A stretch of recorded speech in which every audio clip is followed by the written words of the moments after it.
পরিবেশটা খুব সুন্দর, তাই না?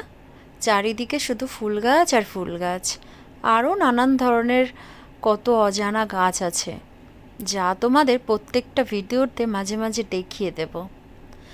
আর দেখো, এখন সকালবেলা উঠেছি, একটু হালকা মেঘমেঘ করে রয়েছে, আবার কখনো কখনো রোদ্দুর আসছে। আর আমি সকালবেলা নিয়ে বসে পড়েছি চাল কুমড়োর ডাঁটা নিয়ে।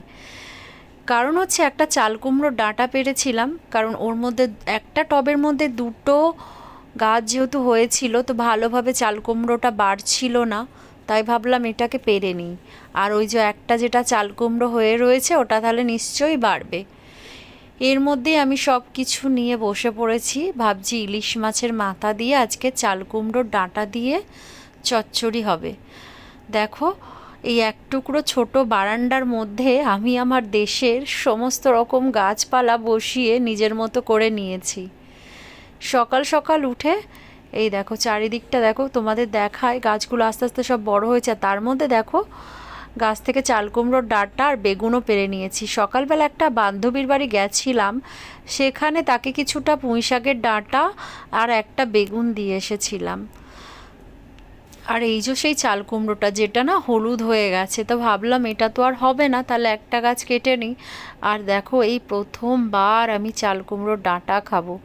লাউ শাক, কুমড়ো শাক আর পুঁই শাক আর চাল কুমড়োর ডাঁটা, সব থেকে আমার ফেভারিট হচ্ছে চাল কুমড়োর ডাঁটা।